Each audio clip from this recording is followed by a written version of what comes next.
Hello friends, मैं काजल ठाकुर आप सभी का आपके अपने यूट्यूब चैनल में स्वागत करती हूँ। दोस्तों, आज हम पढ़ने वाले हैं हमारी 8वीं पंचवर्षीय योजना के बारे में। हमने इसके पूर्व कक्षाओं में 7वीं पंचवर्षीय योजनाओं तक विस्तार से जानकारी प्राप्त कर ली है। आज हम जानेंगे 8वीं पंचवर्षीय योजना में किस किस नीति को अपनाया गया, क्या उद्देश्य थे और इसका कार्यकाल कब से कब तक था। तो 8वीं पंचवर्षीय योजना के पूर्व हम जानेंगे हमारी योजना अवकाश के बारे में, क्योंकि 8वीं पंचवर्षीय योजना जो है 1992 से 1997 के पूर्व चली थी और 7वीं पंचवर्षीय योजना हमारी 1985 से 1990 के बीच चली थी। किंतु 1990 और 92 के बीच में हमारे 90 91 और 91 से 92 दो योजना अवकाश बने थे। योजना अवकाश क्यों बना था? क्योंकि योजना अवकाश जो है योजना अवकाश को हम वार्षिक योजना के नाम से भी जानते हैं। यह कब से कब तक था? यह 1990 से 1992 के बीच के कार्यकाल को हम वार्षिक योजना या योजना अवकाश के नाम से जानते हैं। इसका कार्यकाल 2 वर्षों के लिए बना था। कितने वर्षों के लिए? 2 वर्षों के लिए। इसका कालखंड कितना था? 1990 से 91 के बीच में और 91 से लेके 92 के बीच में 2 कार्यकाल थे, जिन्हें हम वार्षिक योजना के रूप में जानते हैं। और इसका जो मॉडल है, इस मॉडल किस मॉडल पर आधारित है? तो यह जॉन डब्ल्यू मिलर मॉडल पर आधारित है। किस पे है? जॉन डब्ल्यू मिलर मॉडल पर आधारित है। और इस दौरान भारत के जो क्या समस्या आई थी, जो हमें यह योजना अवकाश या वार्षिक अवकाश रखना पड़ा था। इस समय क्या हुआ था? राजनीतिक जो अस्थिरता थी और वित्तीय संकट। क्या था? वित्तीय संकट। किसका? भारत को विदेशी मुद्रा भंडार के लिए एक बहुत बड़े संकट का सामना करना पड़ा था, जिसके कारण क्या हुआ था? हम आगे की पंचवर्षीय योजनाओं को नियमित नहीं कर पाए थे। इसलिए हमने योजना अवकाश 1990 से 91 और 91 से 92 2 वर्ष की वार्षिक योजनाएं बनाई थी। और इस दौरान हमारे देश के प्रधानमंत्री कौन थे? इस समय हमारे देश के प्रधानमंत्री पीवी नरसिम्हा राव और वित्त मंत्री डॉक्टर मनमोहन सिंह थे। इन्होंने क्या किया था? इनके नेतृत्व में अर्थव्यवस्था की समस्या से निपटने के लिए उदारीकरण, निजीकरण और वैश्वीकरण एलपीजी की शुरुआत की थी। और इस समय ही क्या हुआ था? भारतीय लघु उद्योग विकास बैंक अर्थात हमारे सिबडी की स्थापना हुई थी। और इस समय का जो मुख्य वो क्या था? इस समय जो मुख्य था अर्थव्यवस्था से निपटने के लिए, समस्याओं से निपटने के लिए, अर्थव्यवस्था को बढ़ाने के लिए उदारीकरण, निजीकरण और वैश्वीकरण। यही नीति अपनाकर फिर उन्होंने क्या किया था? 8वीं पंचवर्षीय योजनाओं की शुरुआत की थी। तो 8वीं पंचवर्षीय योजना थी, इसका कार्यकाल क्या था? 8वीं पंचवर्षीय योजना का कार्यकाल 1992 से लेकर 1997 के बीच में था। इस समय हमारे देश के प्रधानमंत्री कौन थे? इस समय भी हमारे देश के प्रधानमंत्री पीवी नरसिम्हा राव थे। कौन थे? पीवी नरसिम्हा राव। और यह जॉन डब्ल्यू मिलर मॉडल पर ही आधारित थी। अर्थात जो वार्षिक योजना थी, योजना अवकाश था, उसमें जो नीतियाँ अपनाई गई थी वह नीतियों को आगे बढ़ाया गया है। क्यों? अर्थव्यवस्था से जो समस्या थी उसको निपटने के लिए उदारीकरण, निजीकरण और वैश्वीकरण को बढ़ावा दिया गया था। आइए जानते हैं हम एक एक करके उदारीकरण, निजीकरण और वैश्वीकरण के बारे में।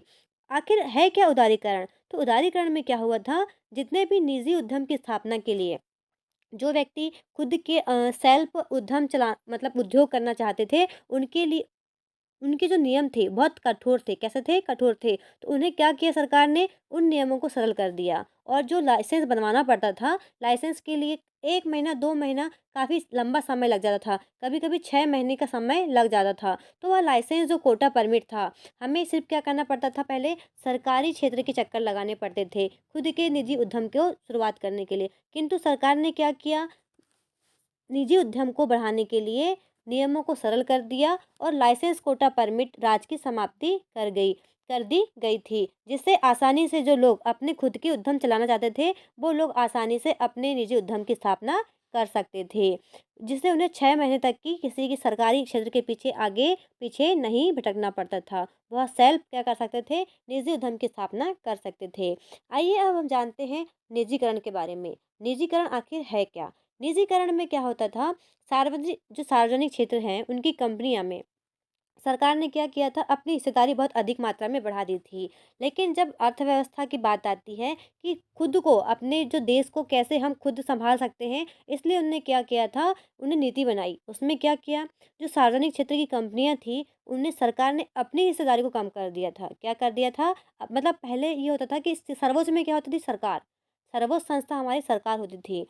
लेकिन अब उसने क्या किया? निजी क्षेत्र को सौंप दिया। मतलब कुछ जो हिस्सेदारी थी वह निजी क्षेत्र को सौंप दिया, ताकि सरकारी क्षेत्र की कंपनियां पे पूरा भार ना रहे। सरकार खुद ही अपने खुद को इन्वॉल्व ना करे, वह किसकी सहायता ले, निजी क्षेत्रों की सहायता ले। अर्थात सार्वजनिक क्षेत्र की जो कंपनियां थी, सरकार ने उनमें अपनी हिस्सेदारी अपने आप धीरे धीरे कम कर दिया और कुछ को तो निजी क्षेत्र को सौंप दिया था। यह हमारा है निजीकरण। और वैश्वीकरण, वैश्वीकरण में यह था कि विश्व में जो आयात निर्यात है उसकी अनुमति देना, विदेशी निवेश की अनुमति को स्वीकार करना। सरकार ने अपनी अर्थव्यवस्था पर नियंत्रण को कम कर दिया था और निर्देशात्मक सांकेतिक नियोजन की शुरुआत की थी, जिसमें स्थायी सरकार, राज्य सरकार, केंद्र सरकार और सामान्य आम लोग भी इस नियोजन में शामिल हो सकते थे। अर्थात सबका विकास, सबका साथ, सबका विकास योजना को उन्होंने अपनाया था। अब हम जानते हैं कि इसमें क्या क्या योजनाएं हुई, क्या क्या कार्य किए गए। तो इसमें मैला धोना की जो प्रथा थी उसको समाप्त कर दिया गया था। क्या होता था, जो व्यक्ति काफ़ी हद तक अपने पोजीशन में अच्छे होते थे, वो गरीब क्षेत्र के जो ग्रामीण थे, गरीब लोग थे, उनसे मैला धोने का कार्य करते थे। और यह मैला धोना कार्य बहुत ही बुरी प्रथा थी, इसलिए इस प्रथा को क्या किया था, मैला धोने की प्रथा को समाप्त कर दिया गया था। और इसी समय 73वां क्या था, 73वां 74वां संविधान संशोधन 1992 लाया गया। इसमें क्या हुआ था, 73वें संविधान संशोधन में पंचायतों को संवैधानिक दर्जा दिया गया था। क्या दिया गया था, 73वें संविधान संशोधन में पंचायतों को संवैधानिक दर्जा दिया गया था। और 74वें संविधान संशोधन में कितने, 74वें संविधान संशोधन में क्या किया गया था, नगर पालिकाओं को संवैधानिक मान्यताएं दी गई थी। ठीक है, आप याद रखिएगा, 73वां हमारे किससे है, हमारी पंचायतों से रिलेटेड है। और 74वां संविधान संशोधन यह हमारी नगर पालिकाओं से संबंधित है। अब हम जानेंगे मध्याह्न भोजन, जिसे हम मिड डे मील योजना के नाम से जानते हैं। तो मध्याह्न भोजन जो योजना है, कब शुरुआत की गई थी, तो इसकी शुरुआत 15 अगस्त को की गई थी। कब की गई थी दोस्तों, 15 अगस्त 1995 को की गई थी। इसमें क्या होता था, स्कूल के जो बच्चे हैं उन्हें क्या करना, पोषण प्रदान करना, आहार पोषण प्रदान करना इस योजना के अंतर्गत आता है। इस समय राष्ट्रीय महिला कोष 1993, इसमें इस समय क्या हुआ था, राष्ट्रीय महिला कोष की स्थापना की गई थी। कब की गई थी, 1993 में की गई थी। और इस योजना के दौरान बहुत सी योजनाएं प्रारंभ हुई, जैसे रोजगार आश्वासन योजना। कौन सी योजना, रोजगार आश्वासन योजना की शुरुआत 1993 से की गई थी। कब की गई थी, 1993। हम यहाँ लिख देते हैं, 1993 से राष्ट्रीय आश्वासन योजना की शुरुआत की गई थी। और 1997 में, कब, 1997 में स्वर्ण जयंती शहरी रोजगार योजना। कौन सी योजना, स्वर्ण जयंती शहरी रोजगार योजना की शुरुआत 1997 से की गई थी। और इसमें जो लक्षित वृद्धि थी, हमारा जो लक्ष्य था वो कितना था, हमारा लक्ष्य था, हमने डिसाइड किया था 5.6, कितना, 5.6%। किंतु हमने कितना प्राप्त किया था, हमारी जो प्राप्त की दर थी वह थी, वास्तविक लक्ष्य हमारा 6.8, कितना था, 6.8। इसमें हमने बहुत अधिक मात्रा में क्या किया था, अचीव किया था हमारे लक्ष्य को। अर्थात हमने जो नीतियाँ अपनाए थे, LPG मतलब उदारीकरण, निजीकरण और वैश्वीकरण, इसकी सहायता से हमने इतना वास्तविक लक्ष्य प्राप्त किया था। और इसे मानव संसाधन विकास, मतलब जो मानव संसाधन है उसकी योजना भी कहा जाता है, क्योंकि इस समय मानव जो है, मानव संसाधन की प्राथमिकता दी गई थी। क्या दी गई थी, मानव संसाधन के विकास को प्राथमिकता दी गई थी, इसलिए इसे मानव संसाधन योजना भी के नाम से भी जानते हैं। यह हमारी 8वीं पंचवर्षीय योजना से संबंधित सभी महत्वपूर्ण बातें थी। यदि आपको कोई भी प्रश्न में डाउट है तो आप हमें कमेंट करके पूछ सकते हैं। धन्यवाद।